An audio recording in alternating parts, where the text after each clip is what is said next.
Парламентте иш-чара Максим Бакиев жакында Кыргызстанга келет деген имиштер бар. Бул тууралуу депутат Дастан Бекешев Твиттердеги баракчасына жазды. Анын постуна факт-чек материалдарды изилдеп салып турган журналист Болот Тимиров маалыматта төп келишүүлөр өтө эле көп. Социалдык түйүндөрдө Максим Бакиев келет деген ушактар аябай көп тарап жатканын айтты.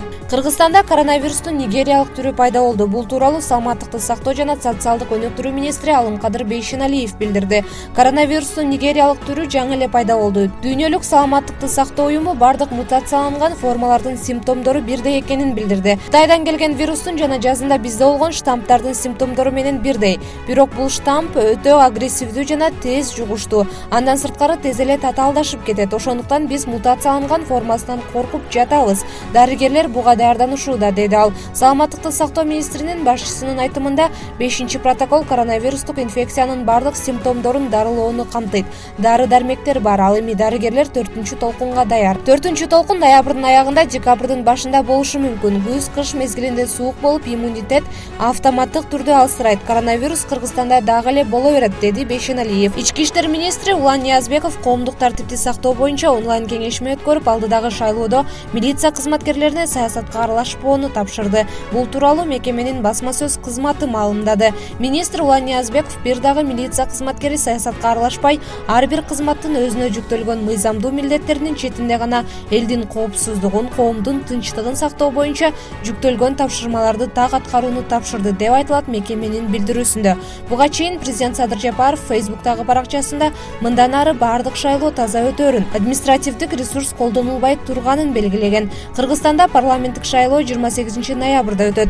Бул ирет жогорку кеңешке 90 депутат келет. Анын 54 партиялык система менен шайланса, 36 депутат бир мандаттуу округтан шайланат. БШКга 75 партия шайлоого катышуу ниетин билдирип арыз берген. Алардын канчасы каттоодон өтүп шайлоого катышаары азырынча анык эмес. Соңку парламенттик шайлоо Кыргызстанда 2020 жылдын 4-октябрында өткөн. Шайлоо таянагына нааразылар эртеси күнү Бишкекте митингге чыгып, арты өлкөдө бийлик алмашууга алып келген. 5-октябрда Ош шаарынын күнү белгиленүүдө. Мэриянын басма сөз кызматы бул күнү калаадагы мекеме ишканалардын кызматкерлеринин майрамдык жүрүшү жана гала концерти болоорун кабарлады. Борбордук аянттагы концертке Кыргызстандын, Өзбекстандын, Орусиянын ырчылары катышат. Ош шаарынын күнү 2000 жылдан бери 5-октябрда белгиленет. Болжол менен 30 кылым мурда түптөлгөн калаага 1876 жылы шаар деген расмий макам берилген. Байрамга шаардык бюджеттен бөлүнгөн каражат сарпталат.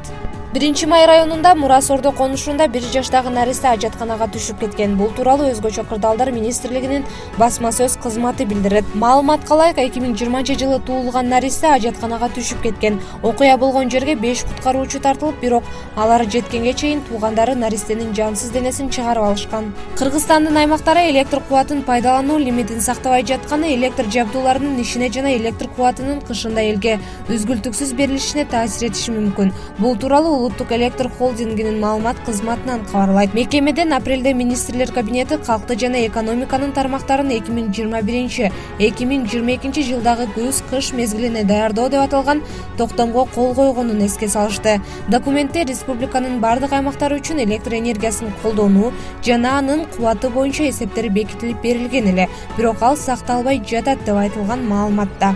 Апрелден тарта августка чейин кыргызстандыктар 471 миллион киловатт-саат электр кубатын пайдаланып, лимиттен 14%га көбүрөөк жаккан. 3383 миллион киловатт-саат деген көлөм бекитилсе, учурда 3854 миллионго жеткен. Электр кубатынын колдонуу лимитин сактабоо энергетикалык жабдуулардын ишине жана андан тышкары жарыктын кышында элге үзгүлтүксүз берилишине таасир этиши мүмкүн деп эскертет Энергия холдинг. 3-октябрга карата Токтогул суу сактагычындагы суунун көлөмү 12,3 миллиард куб метрди түздү. Бул былтыркыга салыштырмалуу 3 миллиардка аз. Facebook компаниясынын негиздөөчүсү Марк Цукерберг компаниянын ишинин үзгүлтүүгө учурашынан улам 6 миллиард 600 миллион доллар кирешесин жоготту. Муну менен ал миллиардерлердин тизмесинде 6-орунга жылып кетти. Бул тууралуу Forbes журналы эсептеп чыкканын чет элдик басылмалар жазышты. Журналдын маалыматына караганда, Марк Цукербергдин байлыгы 5,4%га же болбосо 6 миллиард 600 миллион долларга азайып кеткен. Учурда калган байлыгы 116 миллиард 100 миллион долларды түзүп турат. Ал эми Цукербергди $117 миллиард $800 миллион байлыгы бар Oracle программалык камсыздоосунун негиздөөчүсү Ларри Эллисон ашып өттү. Эске салсак, Facebook, Instagram жана WhatsApp мессенджерлеринин иши үзгүлтүккө учураган. Кумтөр кенинин аймагына мыйзамсыз көмүлгөн уулуу калдыктар табылды. Бул тууралуу Кумтөр Gold Company ишканасынын маалымат кызматы кабарлады. Мекеме канадалыктар Кыргызстандын жаратылышты коргоо мыйзамдарын жана эл аралык экологиялык стандарттарды бузганын белгиледи. Экология жана климат боюнча мамлекеттик комитеттин адистери тышкы башкарууга алынган Кумтөр Gold Company командасы менен биргеликте калдыктар ташталган бир нече жайды тапкан. Кумтөр кенинин аймагында таң калтырган фактылар аныкталды. Ар кайсы жерине таңакталган химиялык реагенттерди, эски дөңгөлөктөрдү, техниканын тетиктерин, жада калса автоунааны толугу менен көмүп салышкан. Көптөгөн жылдар бою өндүрүштүк жана күнүмдүк турмушта колдонулган калдыктарды кайра иштетүүнүн ордуна жерге көмүп келишкен. Бул полигондор бир дагы отчетто же документте көрсөтүлгөн эмес.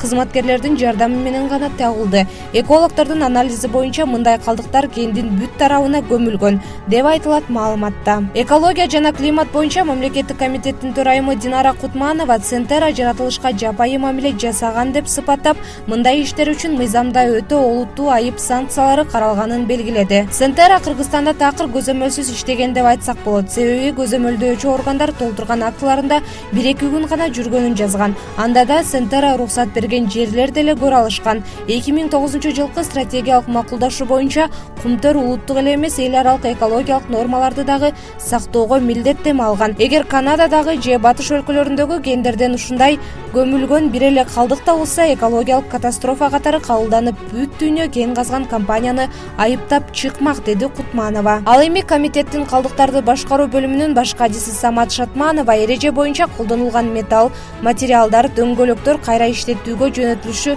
керектигин айткан. Кумтөр кениндеги мыйзамсыз полигон боюнча бардык маалыматтар юридикалык баа берүү үчүн укук коргоо органдарына жиберилди. Алдыдагы тергөөнүн Кыргызстандын жарандарына, анын ичинде мурдагы мамлекеттик кызматкерлерге суроосу жаралышы мүмкүн. Себеби мындай ишти көрбөй, билбей калуу мүмкүн эмес, деп билдирди Кумтөр Gold Company. Ошондой эле ишкана бүгүнкү күндө Кумтөр Gold Company'нин тышкы башкаруучусу Деңиз Бөлтүрүктүн тапшырмасы менен экология тыкыр көзөмөлдөнүп, бардык калдыктар ылганып, кайра иштетүүгө жөнөтүлүп жатканын маалымдады. Жогорку кеңештин СДПК фракциясынын депутаты Искендер Матраимов Жогорку кеңештин депутаттарын шайлоого бир мандаттуу округтан катышууга ниеттенүүдө. Бул тууралуу Борбордук шайлоо комиссиясынан билдиришти. Азыркы депутат өзү туулуп өскөн номер 9 Кара Суу районунан шайлоого катышууга ниети бар экенин билдирген. Бир мандаттуу округтар боюнча депутаттыкка талапкерлерди көрсөтүү 13 октябрда саат 18:00 аяктайт. Талапкер бир округтан гана көрсөтүлүшү мүмкүн. Эске салсак, Кыргызстанда 36 округ бар. Алардын ар биринде талапкерлер көрсөтүлөт. Шайлоо округтары боюнча шайлоого катышуу үчүн документтер 13 октябрда саат 18:00 чейин кабыл алынат. Актриса жеке ишкер Айжан Акылбекова кийим эле бизди арап кылып көрсөтүп жатса, чындап кыргыздын кийимине күйсөңөр, эртеңден баштап элечек кийгиле деген чакырыгын Facebook баракчасына жазды. Кийим эле бизди арап кылып көргөзүп жатса, анда силердин кийимиңер деле силерди кыргыз кылып көрсөтүп жаткан жери жок. Талаш токтосун десеңер, чындап кыргызга, кыргыздын кийимине күйсөңөр, эртеңден баштап элечек кийгиле. Биз бирикчү жерлерди издеп көрөлү, бөлүнүп алып тытышчу жерлерибиз толду, деп жазган ал.